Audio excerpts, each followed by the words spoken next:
Nyako Ramogi tarik 26 dwe mar achiel higa ma 2024 intiere wang' sama yudo weche manyien e chenro mar ang'ichwelo magi weche ma wamiyo pek.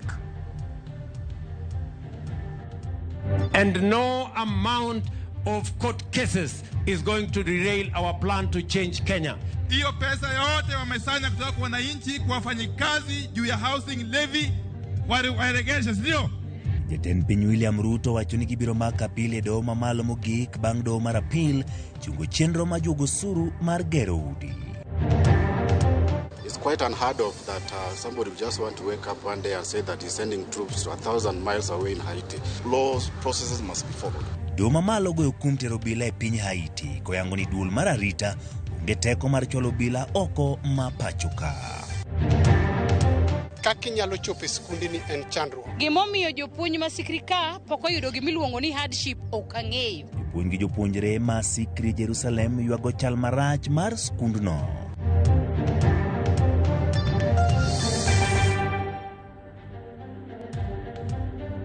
Nyako Ramogi kaka pile nyalo tudri kode namba ma tudruok 23691 e YouTube, Facebook kaachiel kod Twitter mar Ramogi TV. Nyinga Ochieng Emmanuel, jaloko marwa en Elizabeth Otieno.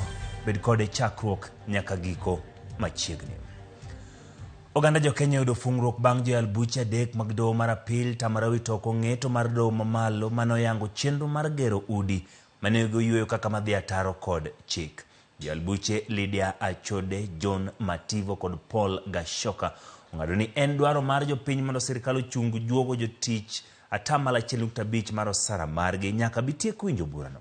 Kaka jafwambo marwa Chris Leronwa jatend piny Kenya William Ruto to gonyon ni chenrono biro dhi nyime maonge dok chien ka bende lieko mar dhi mako bura mar kwedo ng'eto ma kawuono e doho mamalo mogik Supreme Court. Oganda jo Kenya oyudo loch maduong' e kinde ma jatend piny William Ruto to oyudo buok machielo bang' doho mar Court of Appeal siro ng'eto mar doho mamalo ni chenro mare mar gero udi manyasani en ataro mar chik. E ng'eto ma ogol kod jo albuche Justice Lydia Achode, John Mativo kaachiel kod Paul Gashoka, jo albuche go owacho ni chenro no mulo ngima jopiny ka bende gisiro doho mamalo ni chenro mar gero udi ne ochak keto e tim ka onge kod mise mar chik. Doho bende otamore kwayo mar piny owacho mar dhi nyime kod juog jotich 1.5 dwe ka dwe mar siro chenro makamano. Magi timore kinde ma jatend piny William Ruto to oumo yie piny ni chenro mar gero udi biro dhi nyime. We have a deliberate plan on how to transform our nation, and no amount of court cases is going to derail our plan to change Kenya, because the plan and the transformation of Kenya has been delayed for many years. Kaoloso e chiro makangeta e kaunti Mameru, Ruto oyango ni piny owacho biro dhi e doho mamalo mogik mar mako bura mar kwedo ng'eto makawuono. Sisi tumewaambia wale wako kotini, tunaheshimu mahakama na tutaenda kufanya appeal na tutatengeneza sheria ili mambo ya vijana wa Kenya ajira ipatikane. Vijana mamilioni wanahangaika madukani vijijini kwa sababu wamemaliza shule lakini hakuna mpango ya vile watapata ajira. And we respect what they have said today.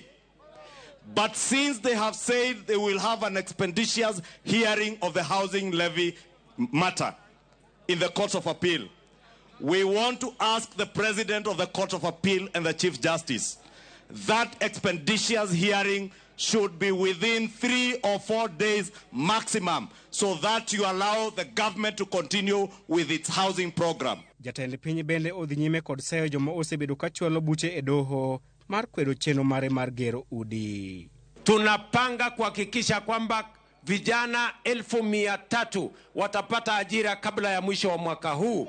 Ndio tuhakikisha kwamba vijana wetu wako na ajira. Vijana wa hapa Mtwati mko tayari? Those who captured our state, they have also captured our judiciary to undermine, to sabotage all government programs that are benefiting the people of Kenya. Your Excellency, that conversation must not end. We must begin the conversation. Kindeno, jatend jod bura manoko Peyo Wandai opako ng'eto mar Court of Appeal kendo nyiso serikal mondo duok ne jotich omenda magisebedo ka ging'ado kuomgi chakre dwe mar 7 higa mokalo. La pili, koti imesema ile mambo yake ya housing levy pia imeisha. Si namna hiyo. Sasa serikali ya Ruto waanze kufanya mipangilio.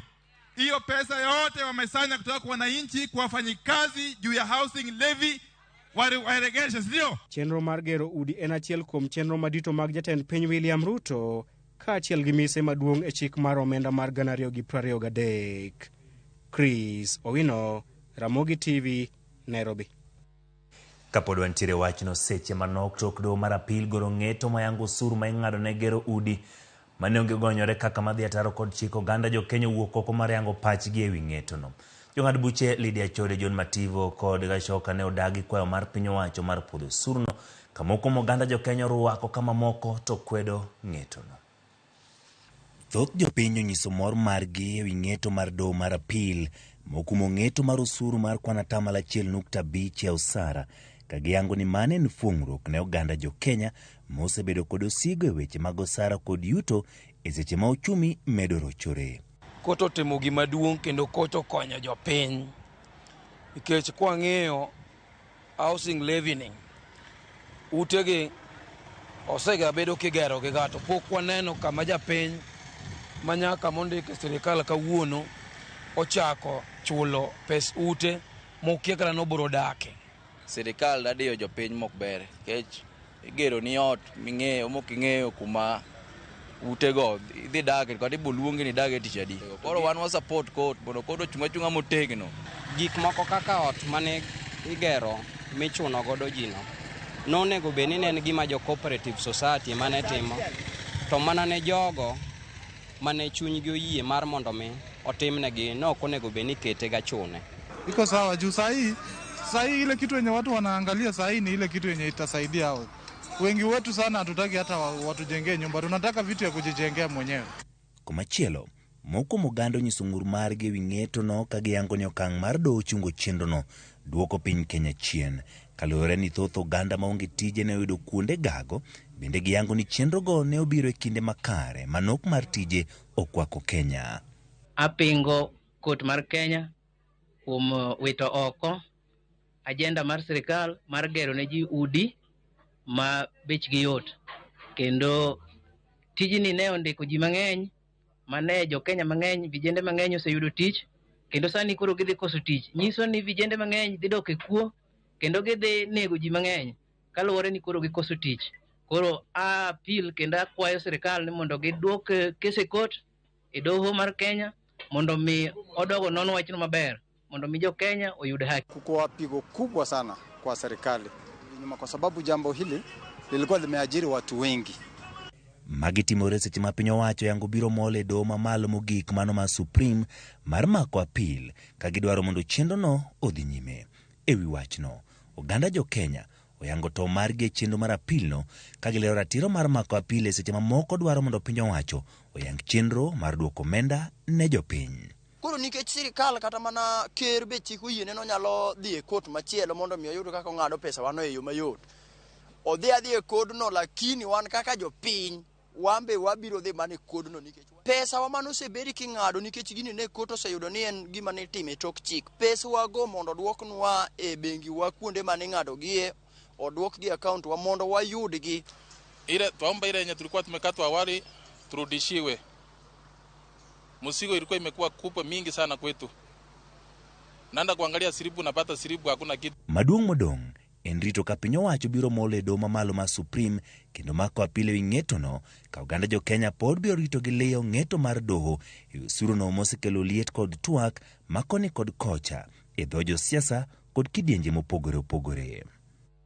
Kapod wantiere weche motenore kod udi en ni kinde ma doho chungo juogo osuru mar udi manengo gi yueyo, jodak man National Housing Corporation Changamwe ne ogolo kinyi mang'ich kidarogi e udigo.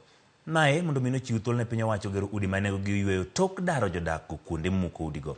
Millicent Adhiambo nigi ler. E kar dak ma Changamwe e alwora mar Nam Chumbi, chenro mar muko ute maromo 84 e alworano mane itayo e bwo arita mag obila ne oweyo jodak makono kod ywagruok gi muodo lak. Jodak go mane okang' makamano Ogoyo Nyang'eng'a ne okwedo mokalo wachno ka gikoni buch utego pod ne nitie doho, koro gikia gima omiyo imuko gi apoya okang' mane dhi ataro kod chik. Kuamka hivi hapo nje kulikuwa kumejaa mapolisi na watu wengine walikuwa wamejaa hapo. Sasa tulipotoka nje tukanini Ludoze ilikuwa imesimama tayari hapo. Sasa hatukupata uwezo wa kutoa vitu. Sasa tulipotoka hiyo ikaanza tayari kubomoa. Sasa kila kitu iko hapo ndani na imebomolewa. Wamedharau. Tunaona kama National Housing wamedharau, serikali imedharau, ni kama wameamua hawatangojea sheria ichukue mkondo wake. Mimi naona kama tunaelekea vibaya kama nchi, kwa sababu koti ziko pale kwa sababu ya kutetea wananchi na kutetea watu ambao wameenda kutafuta haki yao. Lakini sasa sisi tuko kotini na tuko hapa wanyonge, wajane, mayatima, lakini serikali imekataa kabisa, kumaanisha kwamba koti hazina muhimu saizi katika nchi yetu ya Kenya. Giyangoni okang' mar muko utego omiyo gilal mawiyo yugno kalure kod kethruok mandogi mathoth ka bende koro dang'ni omakogi kuma gichom gi nyithindo onge e kindeni manyocha eko yaw skunde. Salo wameingia na bulldozer, wanabomoa, watu wakiwa ndani, wakiwa na watoto hawajaenda shule, vitu ziko ndani. Na hata kama kulikuwa na haja ya kubomoa, ingekuwa ni vyema wananchi wapewe nafasi ya kutoa vyombo vyao. Naona hata hapa nyuma yangu kila mahali hapo ukienda estate vitu, watu wakina mama, watoto nini, hata wengine wana watoto ambao wanatoka shuleni, sasa ajua atakula vipi. Kata kamano jatachendo magute manengo gyoyweyo e alworano oyangoni onge chik mane tamogi dhi nyime kod chenro mar muko utego, kata obedo ni bura mar utego pod ne nitie e doho. Okoni jodakgo ne osemi notice mar dar mondo we thuolo ne gero ute manyien. Matter might be before the court as per the record that we have, but there's no court order stopping a contractor from taking the possession of the site.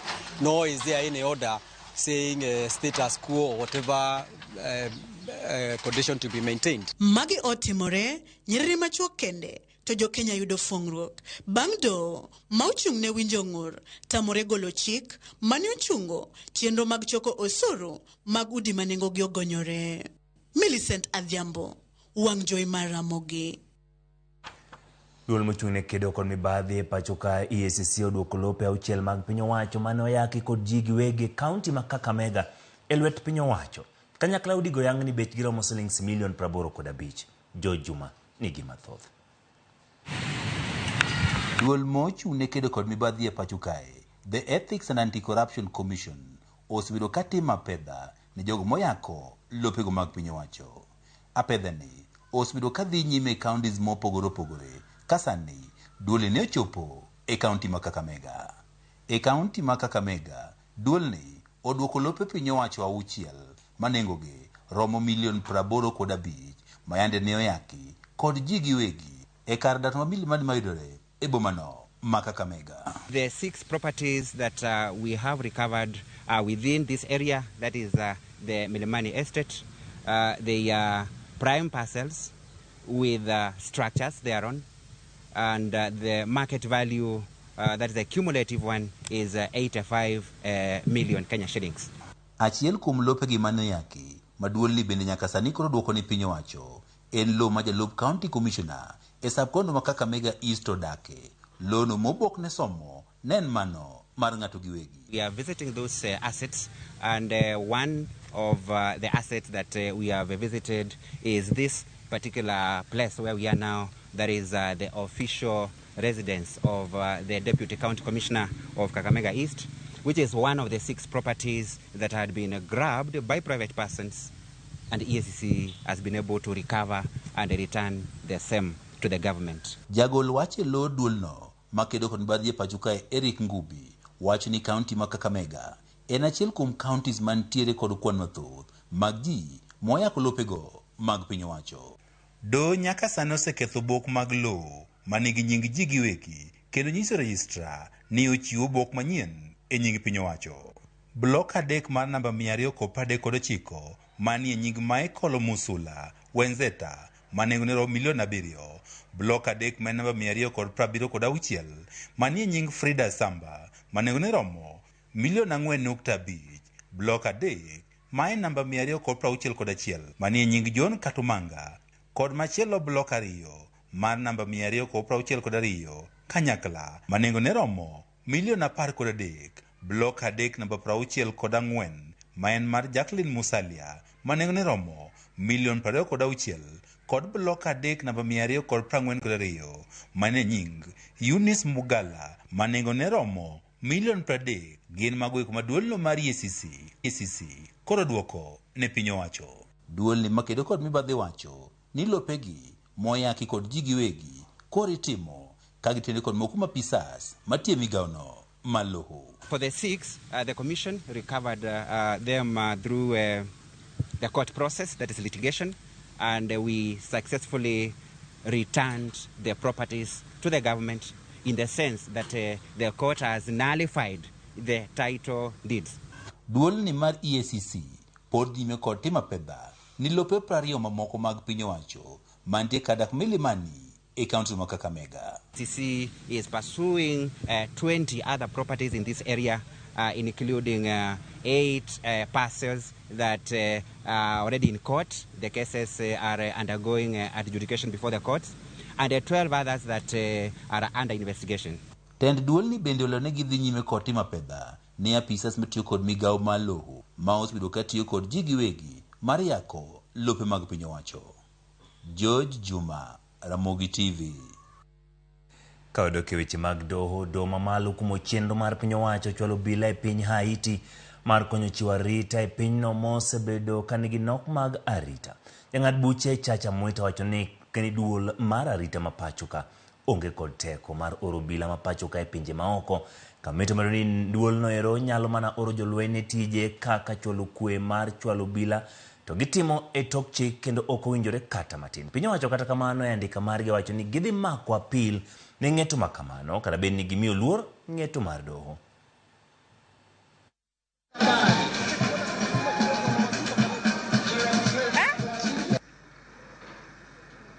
It's quite unheard of that somebody would just want to wake up one day and say that he's sending troops to 1,000 miles away in Haiti. So the court has said that it's unconstitutional. And the court indeed found that as at the time that we were in court, a decision had been made by the National Security Council. So there's no premature aspect of the petition. But number 2, which is extremely important, is that the National Police Service, the wording of the force as employed in the Constitution, does not connote National Police Service to the extent that the force only means our Kenya Defense Forces, which is the Kenya Army, the Kenya Navy, and the Kenya Air Force. So in that regard, the National Police Service cannot be deployed outside this country. What wisdom could possibly have driven President William Ruto to make that roadside declaration that Kenya Police, who are very inadequate in our own country, could be deployed to another country, to a gangster, to a gangland, basically. So I think I'm very happy that the judge has outlawed that declaration. He has also clearly stated that, processes must be followed. Doma malo ma Nairobi no chuno mondo mi ochor nyime ng'ado bura mogik nek mar joala Monica Kimani. Tok maneja fombo Jackie Maribe rem chopo do kwacho ni ne ok owinj makare katutuo. Lady Justice Grace Nzioka koro wacho ni biro chiwo ng'eto no tarik 15 dwe mar adek higani. Nyaudi gi Joseph Irungu mong'ere gi nying kaka Joey kata kamano to ne ochopo nyim do kokil ma Maribe katwa kigeno ko jong'ad bucho mi Maribe thuolo mar chango. Nzioka ochiwo kwa chije ariyo go chopo e doho ma ok olewo odiochieng' ng'eto mochiwo manyien no.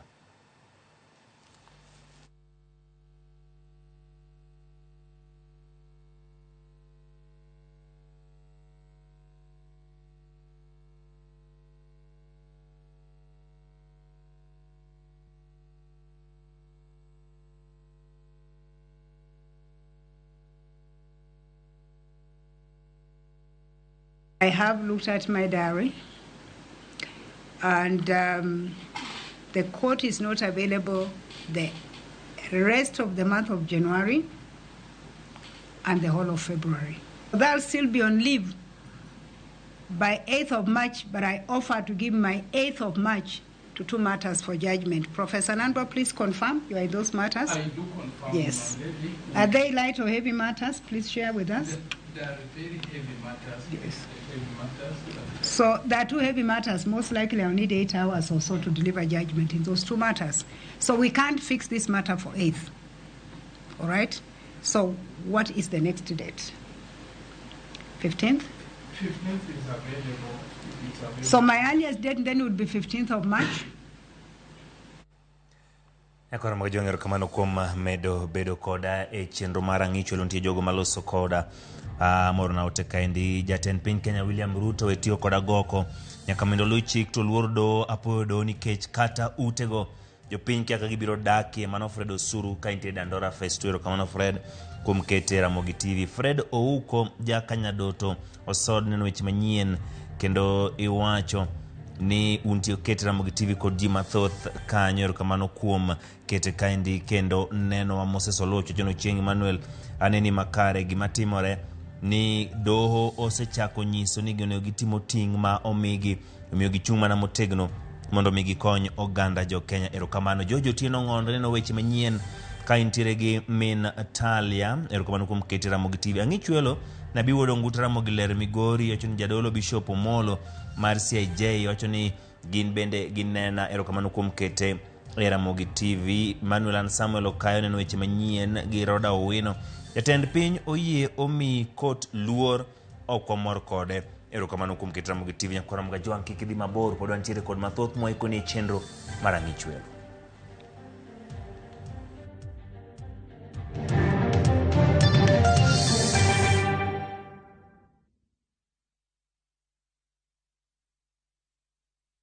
Ladies and gentlemen, a momentous celebration is here. Citizen Digital proudly marks its 2nd anniversary with an incredible milestone. We've made history. Citizen Digital is the first channel to soar past 2 billion views on YouTube. Not just that, we stand tall with the highest number of YouTube subscribers in Kenya. Join us in this phenomenal celebration of achievement, innovation, and incredible support from you, our viewers. Thank you, Kenya, for making Citizen Digital the #1 app for your news, entertainment, and a great deal of engaging content.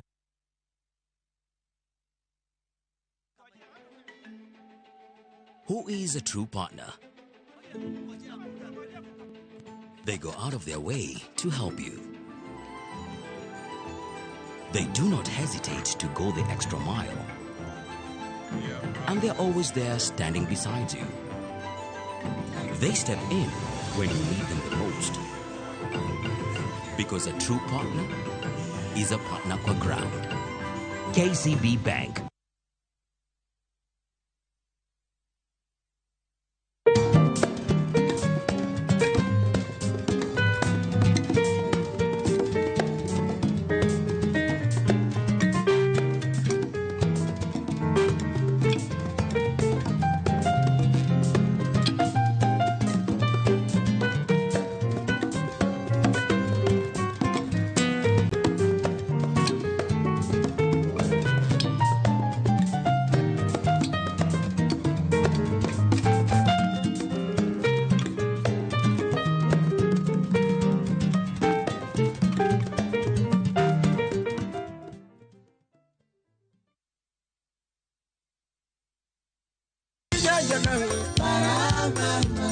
Riuriko dwa tich abich Ramogi Night. Elisha Toto Hey, ninyo kanya na mtelete ma en jambulu mari Elisha Toto kata Eli Toto. biro bedo kanyo ka wachwado ngolo maliet. Disco live Ramogi TV kachiel Ramogi Radio. Achiel kachiel Kick by.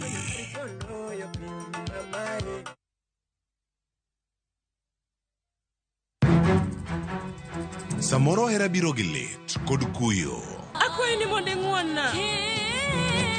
Samoro hera biro kod luoro kata mana mirima. ketoga singo mag mriambo kende. We ang'isi adier Sarabjit Singin. Hango na gimora moraka. To pende ni wacho miriambo. To samoro, hera fwenyore kuom nyathi matin maonge ketho. Jogi paro ni pifo param ofua ahinya. To paronwa ni okrach hero ng'ato kendo. Ok wachak wadhaw kendo. Mokwongo param dwaro ranyisi mar adier. Joot rito, kendo joot nyalo kelo lit. Kaka nene chal ni podi iyo wang' koda. Dibed ni in podi paro gima an natimoni. Kata kamano, joot pod gin joot. Sarpanch ji. Dawe an madhi kuongo tugo. Asewacho ni ane madhi kuongo tugo. Choti Sardani. Wuok tich nyaka ngeso, saa 2:15 otieno. Mana Ramogi TV.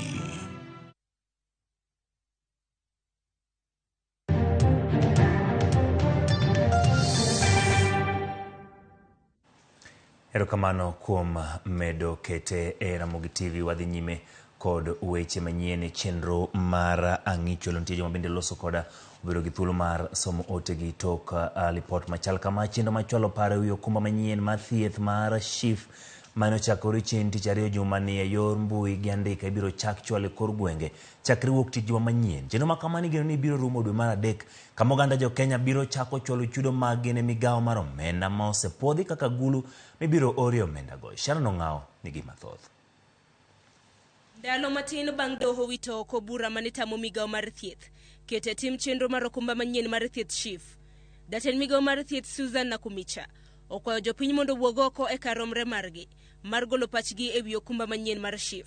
Going to work with the COG on their economic regional blocks so that then we go to that level. Then we'll go down to the county level and hold meetings with the elected leaders and the people representatives from all the mashinani. So it's to call upon Kenyans that we are going to send out a schedule of how we are going to move around the country. Nakumicho kwedo paro mosebedo kawachore ni okumba mar thieth manyien mar SHIF en mano mabiro hinyo jomoko ka jok ma itogi ni piny biro chule e omenda matina. Is this an issue of the rich paying for the poor? Not exactly. If you look at the current NHIF model, it is the people who are earning less that pay more. Out of the 20% employed salaried Kenyans, that's about 3 million people. About 54% are going to get a reduction in their premiums. A Kenyan who earns 10,000 pays 500 shillings. That is 5% of their income. So it's the people with less that have been paying more. Okumba manyien mar thieth mar SHIF bendo poyo ni biro bedo gi pogro kipimo gi masani mar NHIF ma jopiny osebedo katiyo godo. Kwa mara ya kwanza Kenya, bima ambayo rais wa nchi atakuwa nayo ni sawa na ile bima ambayo mama mboga atakuwa nayo. Tumeangalia, tumetengeneza a package ile ambayo tunasema itashughulikia Wakenya wote, itashughulikia yale magonjwa yote ambayo tunaona ya kwamba yako katika nchi hii. Ekinde malokrok makamagi ichano tema. Jotije mosebedo katiye duol mar NHIF ibiro chun mar mondo miocha kondikre kendo manyien mondo migi thuolo mar tiyo e bwo okumba manyien mar SHIF. Hawatahitajika wote kwenye Social Health Authority because of the digital system. Wale ambao watapatikana kwamba wanaweza kuingia kwenye SHA, wako na ile skill tunatafuta, wako na experience ambayo inahitajika, then through that interview process wataingia kwenye SHA. Kuna wale ambao hata kufikia sasa CEO amenieleza kuna wale wafanyakazi ambao wamesema sisi hatutaki kungoja hii maneno ya kutransition, sisi tuko tayari kwenda nyumbani. So tumejitayarisha, tunatengeneza package yao, ikifika hiyo wakati tuwakabidhi waende nyumbani. Nakumicha bendo singoni migawo mar thieth biro chulo kidam gope madul mar NHIF ntiere godo e osiptende ma pacho kae. Thoth nemo wacho ni gope makamago nokundre kaluwore gi mibadhi. You have heard me, we've been out there saying some of the facilities are fraudulent. There are some claims that have to be verified, then reconciled. After that, then payments come through. So progressively, payments will be done, verified, reconciled, agreed on that this is the right amount, then it is paid. Jatend migawo no opoyo okumba manyien mar SHIF, mowacho ni biro dino rode mag mibadhi. Kaluwore ni en okumba mabiro tiyo gi yor lony manyasani mar mbui. Sharon Ong'ao, Ramogi TV. Kapod wantiere weche mag thieth, jatend migawo Susan Nakumicha lero ni yedhe mag tuo asma Kido mar Ventolin ema nok e pacho kaendi, kata kamano kido mamoko to yudore. Josiede osebedo ka chwalo ywak e wi chenro mar puodho kod yor chudo madeko maneno ka yedhe chopo e pacho kaendi, gino ma osekelo nok. What I have read on social media is that Ventolin is out of stock. Last night I went to a chemist to check whether Ventolin is there or is out of stock, and I confirmed that Ventolin is out of stock. However, Ventolin is a brand name. That is the original that was manufactured by GlaxoSmithKline. There are others that we call generic drugs, and WHO recommends that even as you prescribe medicine with a generic name, which is salbutamol. If you go to a chemist, you ask for Ventolin is out of stock, please ask them what is the alternative that you have. They will have another salbutamol inhaler that then they should be able to give you. At KEMSA, we have salbutamol inhaler, which then goes to public facilities. So I'm not sure what private facilities are doing, but good practice is that they should have the alternative, which is salbutamol inhaler, and it is available in the market. Apis Commissioner mochung'ne arita mar nonro mong'ere kaka Office of Data Protection Commissioner ne oyudore kod piny mangima e dhialo odiechieng' mar arita mar nonro kata data privacy e boma ma Kisumu. Ne giyawo bad apisi margi mabiro konyogi e chwalo chenro magi kotenore kod lando injili mar ber rito nonro machiegni gi jopiny. Chenro notele kod jatend migawo mar tudruok Eliud Owalo mane oyango ni yawo apisi ma kamago e gwenge en okang' makare ma jiwo arita mag nonro oganda. Kokwayo apisa mag piny owacho kod mag ji giwegi mondo owuog oko onywak lwedo e neno ni arita mag nonro oganda oriti kaluwore kod chik. Fairness and safeguarding data protection rights for all. And so, ladies and gentlemen, the conference aims to create awareness on data privacy and its important, enhance the visibility of the office by educating the general public on the existence of the Office of the Data Protection Commissioner. We have done that throughout the week, through webinars and also through road shows, and this is happening simultaneously here, Mombasa and and Nakuru. We as GIZ are implementing the Digital Transformation Center and are working hand in hand with the Kenyan government, the private sector and civil society to ensure that each Kenyan can afford to use the internet in a way that respects data privacy regulations. I'm pleased to announce once more that this morning I have launched the 3rd regional office in Kisumu. As we embrace the opportunities presented by the digital age, let us do so with a steadfast determination to protect the rights and privacy of our citizens, in conformity to the dictates of our Constitution, in conformity to the dictates of our 2019 Data Protection Act, and in conformity to all the attendant laws, regulations, and operational guidelines. Kaudhi kaunti ma Mabei riyo mar somo miyo jopuonjre masomo e skul primar ma Sikri Jerusalem e ward malambwe e kar chieng' od bura ma Suba North keto ngimagi andaki ka gioro pi mane ong'o kowuok e nam Lolwe mana bende kor loso ora. Pigno ma bende olokore kar dak mar Rao. Jafwamb weche marwa e kaunti ma Mabei Ali Abich ne otimo limbe e gweng'no kendo losno lipot makende wi pek ma jopuonjrego kalo e weche mag somo kaluwore ni kata mana chal mar skundno bende rach mokalo.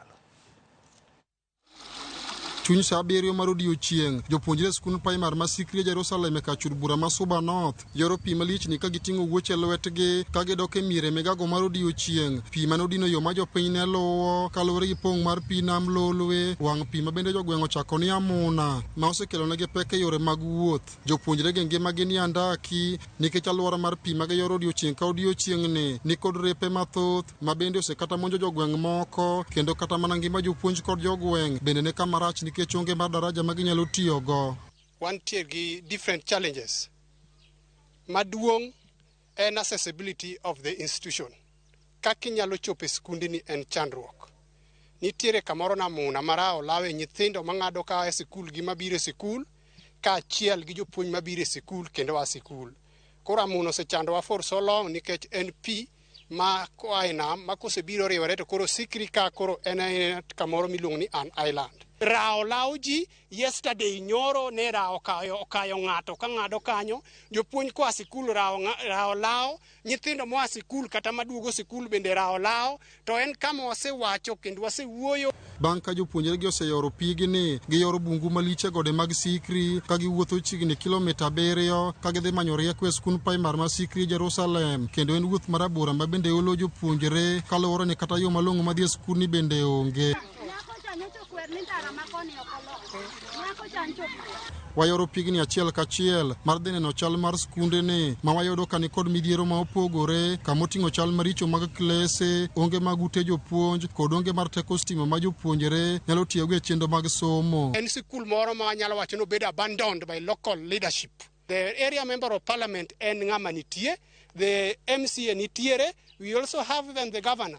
Onge gimora mora matimore madhi mbele sikul. Electricity ne okel ka, to kaka ne okele ne e kaka ne okethore, transformer no dok, kendo kaka kar kose luor gi pi, onge kaka electricity nitiere ka nyaka sani, kendo right now laptops gi digital learning ok timre ka nikech wa onge the electricity. Jopuonj ma odak e skundni tiyo gi ute lo ariyo maricho kendo ok beyo kod ngima dhano, ka jopuonj mamoko to wacho ni chunogi mondo gidag gi ute ma gin gunda ma wegi ne osenindo e gweng'no. Walimu ambao wanaishi shuleni ni walimu 10 in total, but there are only 2 houses in the school compound.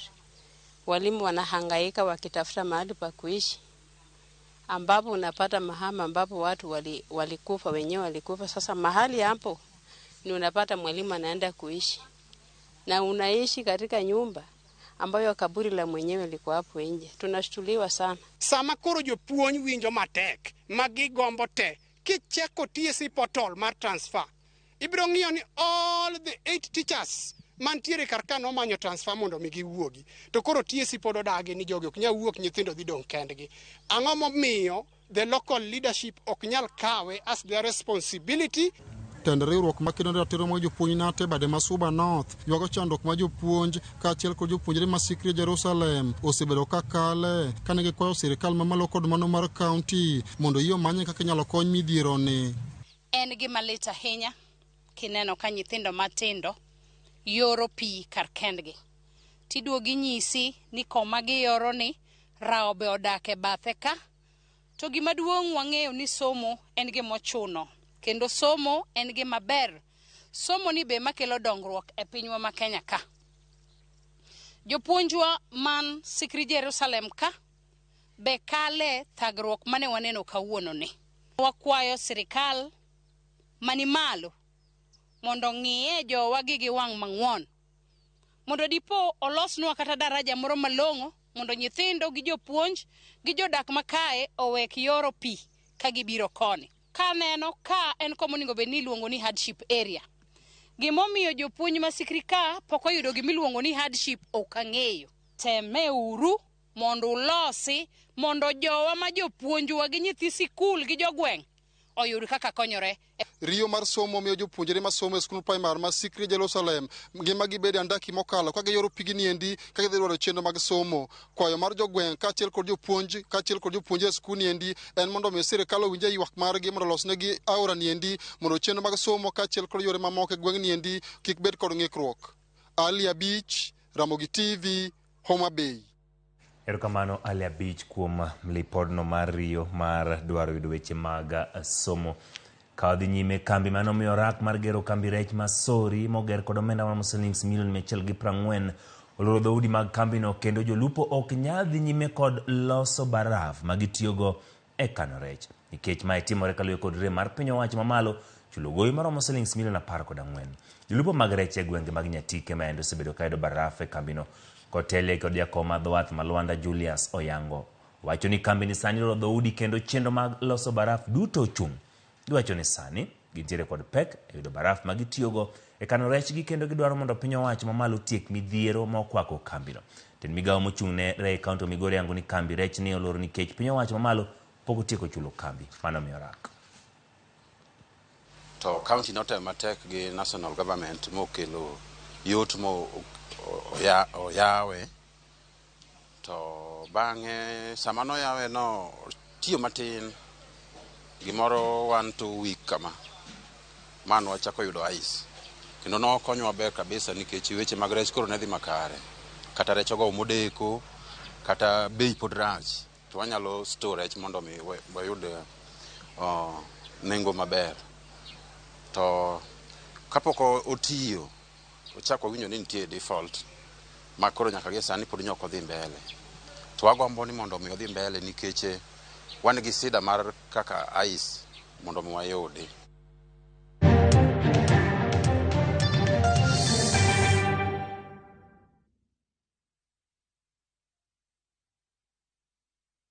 Sasa kwa sao moja tu unaweza pata third party cover for your private motor vehicle valid for 30 days. Say goodbye to expensive motor vehicle insurance. Pata bima kutoka Direct Line Assurance. Kujisajili bonyeza *487#. Weka namba plate ya gari yako, ID namba yako, email address yako na ulipe thao moja tu. And your digital cover will be sent to you instantly. Collect your sticker at your nearest Total service station. Dial *487# upate third party motor insurance valid for 30 days. Pap, ni thao tu.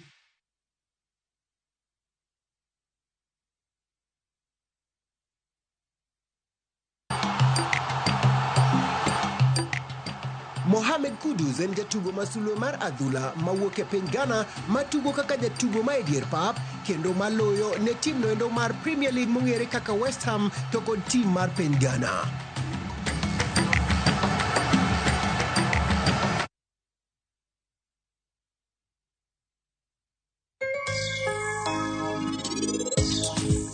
Sylvia, pare ni tigi nyako. Ya mama ya koro enango masiti mo marash kendo koro sani yawa. Ana wacha.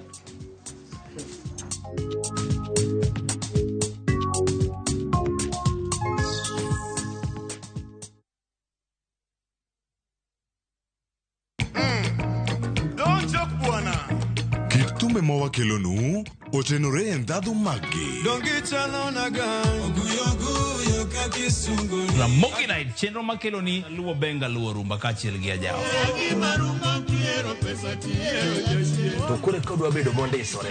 Ano pete kandiko joko kota we imam. Ana miela zipea onge ngama wacho. Wela pomo chandaga. Umechiwa kanino.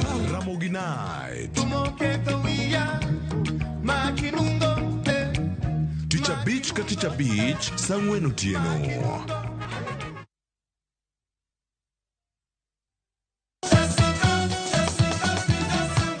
Golo mar rumba siko kinde duto. Weche ariyo ami rumba mokwe tango kodi mbaka bende. Kakikwa eno emakelonie. Tiedero. Yesu Kangeso, Saparo Diambo, Manera TV.